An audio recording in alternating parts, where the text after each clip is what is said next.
Hi everyone, this is Mrs. Kirk. Thanks for tuning in again. This is my third lesson in the statistics unit, and I'm going to just walk you through how to make some histograms today. So for the lesson, I encourage you to have two different colors for your histograms. I'm going to use green and gold, our school colors. So if you can get two different colors, that would be great. And I'm also going to be using a straight edge. So again, pause the video, grab your straight edges if you need it. All right, here we go.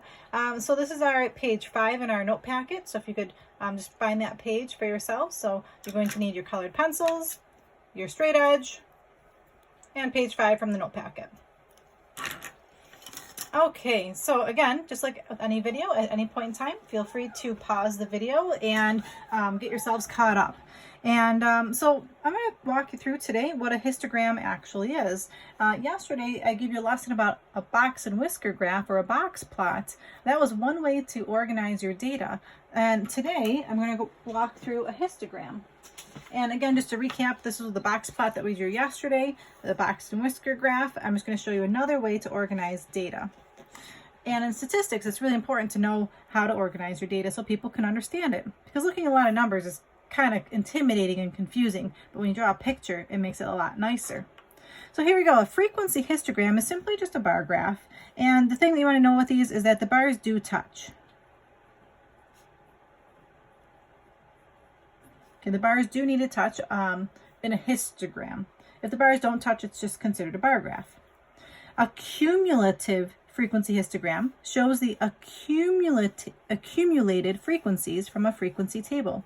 To accumulate, if you think about, well, we live in Buffalo, so if the snow is accumulating, what is happening on the ground? It's getting higher and higher and higher and higher. Well, a cumulative frequency histogram, the bars should be getting higher and higher and higher. All right, so I have one example we're going to cover today. It says, given the following math test scores, construct a frequency and cumulative frequency histogram. So I've got a bunch of test scores here, and I've got this word tally. I know that you've had exposure to tally marks before. My son, who's in elementary school, he's only in first grade, and he knows what a tally mark is. So hopefully you guys know what tally marks are. So what I'm going to do is I'm just going to go down my list of data. I'm going to tally them off. So 85 would be here between 80 and 89, so put a tally mark. I guess I'll just cross off my data as I go. 89 is also between 80 and 89, so put another tally mark. Cross that off. 92 is between 90 and 99, so cross that off.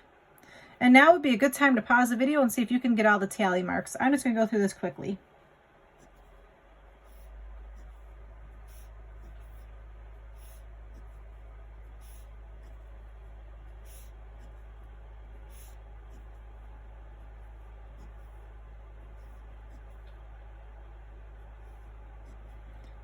I got to a point where there's 4 tally marks. To get a 5th tally mark, you just put a slash through them. That represents 5.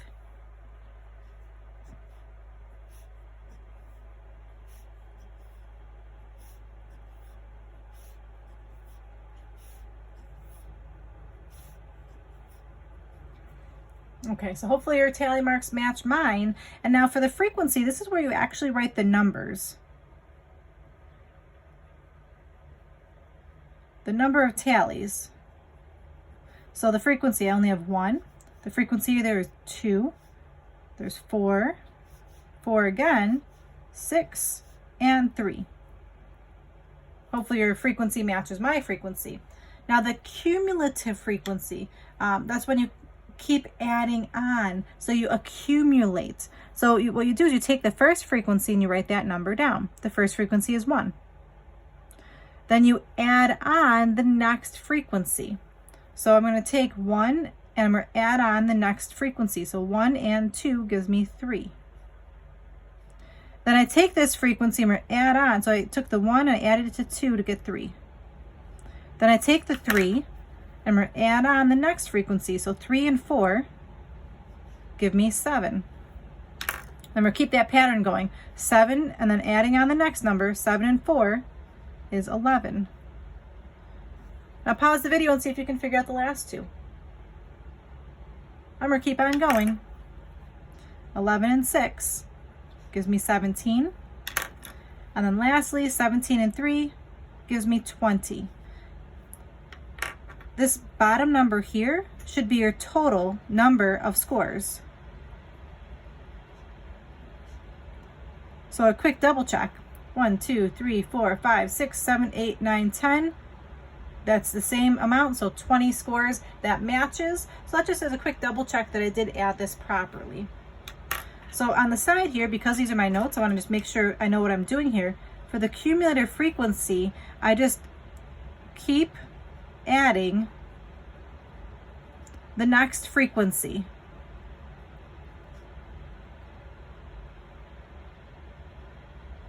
Okay, that's the strategy there. All right, so that was the first part, how to organize your information. I took 20 pieces of data and I made them into just some numbers here, and I'm going to take these numbers and create some histograms on my paper. So I'm going to slide my paper up, and I have two different sections here, two different graphs here. The first graph, let's see, we have to figure out what these are supposed to be. I don't know that I really, oh, right here. They're math scores. It says right here, they're math test scores. So I need a title for my histograms. So for the first one, I'm going to say these are math test scores.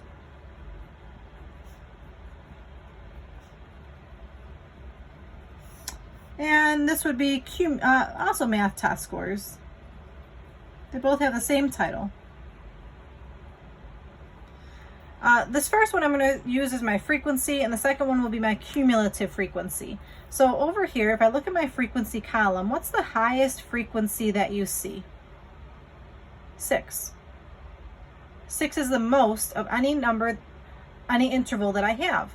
So when I'm making my scale over here, I know my bar needs to go up to 6. That's the highest my bar will go. Well, if I really only go up 6, 1, 2, 3, 4, 5, 6, that would be a pretty small amount of my graph that I'm using. When you're making these graphs, you want to use as much of the grid paper as you can and spread things out nicely. You don't want to make them itty bitty and tiny. So if I know what my highest bar is going to be 6, I think that what I would like to do for this problem is I'm going to say 3 of these spaces equals 1. This will equal 2. 1, 2, 3, this will be 3. 1, 2, 3, this will be 4. 1, 2, 3, this will be 5. 1, 2, 3, and this will be 6. And I can easily fit my 6 graphs, my 6 bars, and I'll be using up most of my space. So again, pause the video and get yourselves caught up there. And this is going to be my frequency. Again, frequency means how many of those items you'll have. Now on the bottom, I'm going to put my test scores. And because if I look over here, did any test score start at 0? No, they did not. The first interval starts at 40. So when that happens, because I'm not starting at 0, you need something called a break. So I'm going to draw this little lightning bolt break. So I made a break in my graph, and I'm going to write down what I did there. So I draw this break.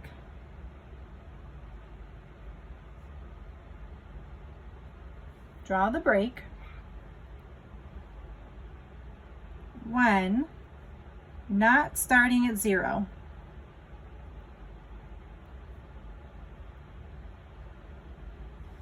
So my first interval was 40 to 49. Just for the sake of this, I know that the spacing will work out nicely if I make 2 of these represent 1 bar. So I'm going to turn my paper sideways right now so I can write down my scale here. So I'm going to draw a line here, skip a space, draw a line, skip a space, draw a line, and so on. And again, if you need to pause the video to do this, go ahead and do so. I'm going to write my intervals right in the middle here. So this represents 40 to 49. The next interval is 50 to 59.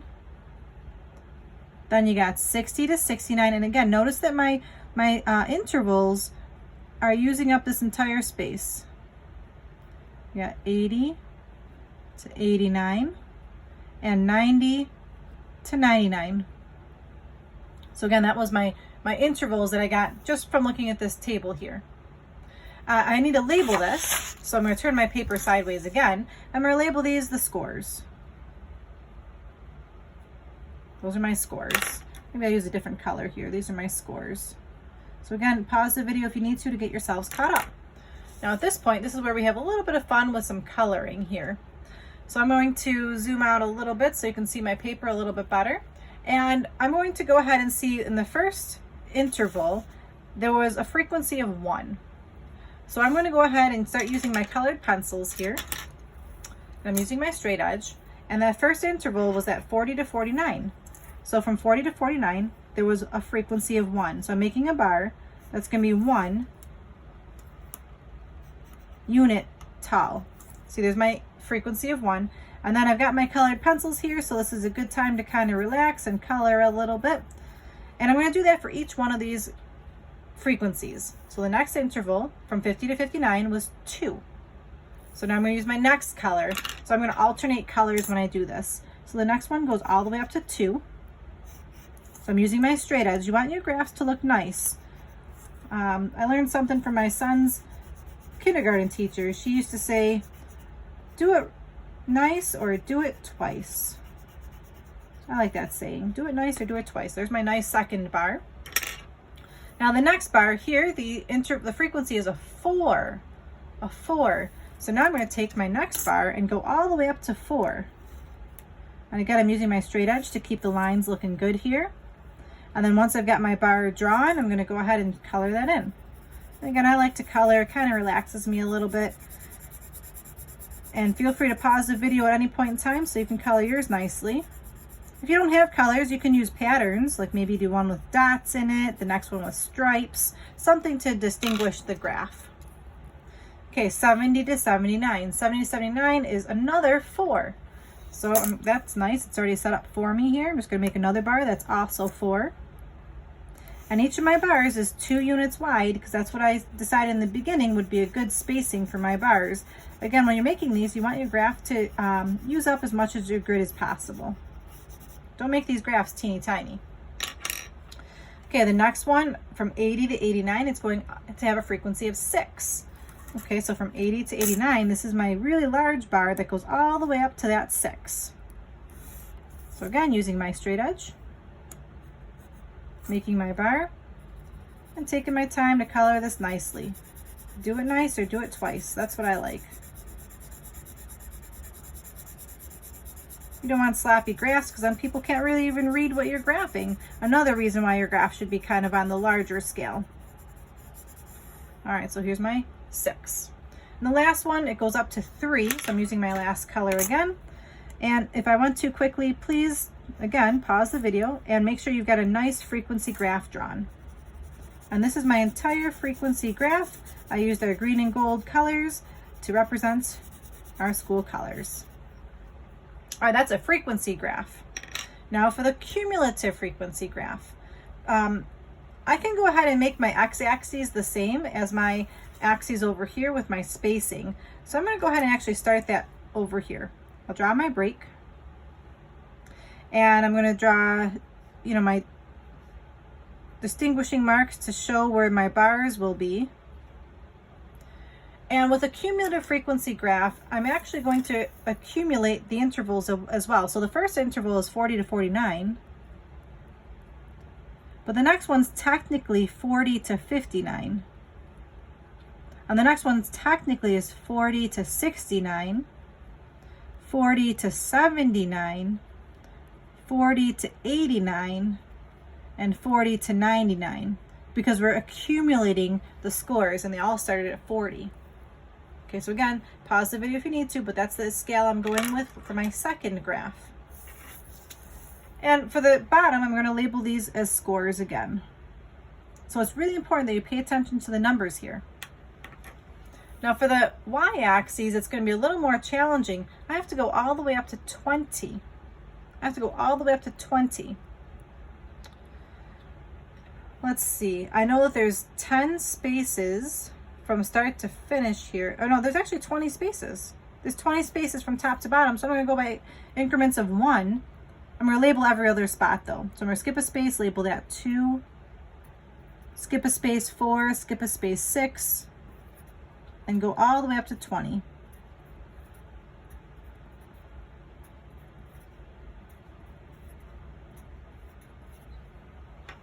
Okay, so I've got my 2 to 20. And on the side here, I'm going to call this my frequency again. So frequency just means how many times that number occurs. All right, so for this graph, I'm going to be using this last column. So here we go. I'm using my two colors again, my green and gold for my school colors. The frequency for the first one is a 1. So I'm going over here in the first interval, and I'm going to use my yellow color first, and I'm only going up 1 bar this time. And take your time, color it in nicely. Then the next one goes up to 3. So I'm going to go ahead and use my green and make my bar go up to the 3. Okay, making that bar here nicely, coloring that in. Again, feel free to pause the video at any point in time so you can make yours nice as well. The next one goes up to 7.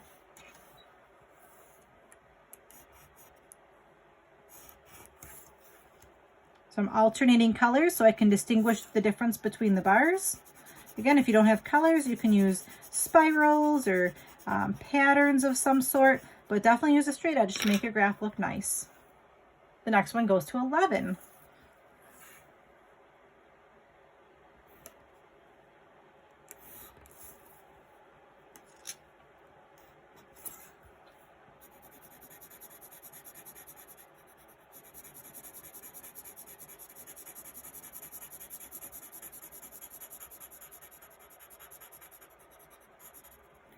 Okay, the next one goes to 17.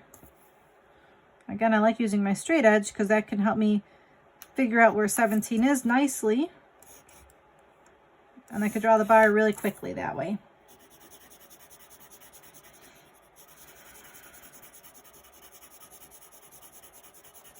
And again, what we're doing here is we're making a visual representation of my data. So this tells me that there's 17 people that scored between a 40 and an 89 on this math test. And the last one is all the way to 20, so that goes to the very top. And this tells me that there are 20 people that scored between a 40 and a 99. So essentially the entire class of 20 in this particular example. So again, pause the video if you need to make yours look good for yourselves. You want your histograms to be neat. If you don't have the different colors like I do here, you can do patterns.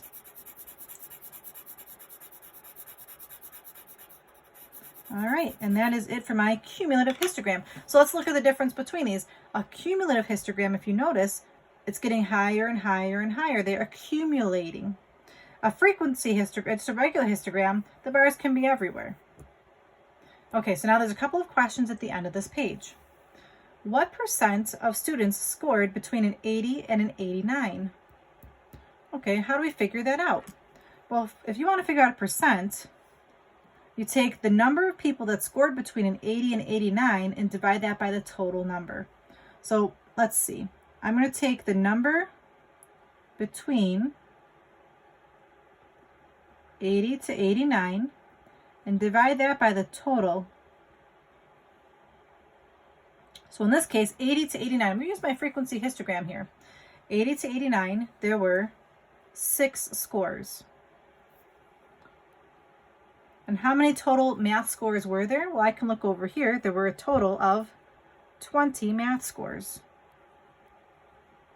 So now I'm going to need my calculator to divide this out. Let's see here. Clear out the screen. 6 divided by 20 gives me a decimal of 0.3. Well, that's not a percent, that's a decimal. Do you know how to convert decimals to percentages? You can just move the decimal over 2 spots, or you can also think about multiplying by 100. Okay, so multiply this by 100. So it's 30%. So we had 30% of the people score between an 80 and an 89. The last one says find the interval in which the lower quartile lies. The lower quartile, if you remember, is my Q1. And what percentage is that? 25%. How do I figure that out? Well, if I want to figure out 25%, I'm going to take 25 and write that as a decimal, so that's 0.25. And I'm going to multiply that by the total number of tests. So I'm going to write down what I'm doing. This is the percent, and this is the number of tests. How many tests were there? There were 20 tests. So I'm figuring out what is 0.25 times 20. 0.25 times 20 is 5. So I'm looking for where the fifth score is. Well, how do I do that? I can use my cumulative frequency here. Where would be the fifth score? Here's my fifth score. I go over to the bar that it touches. So again, I went over to the axes to where 5 was. And it touches this bar from 40 to 69. But that was my cumulative interval. The interval that it technically was 60 to 69. So I'm looking for where the fifth score was. You can even look at your tally marks. There was 1 score here, 2, 3 scores, 4, 5. My fifth score would be in this interval. So again, I can go here to my fifth score. The fifth score touches this bar here. This bar was 40 to 69, but the interval was 60 to 69.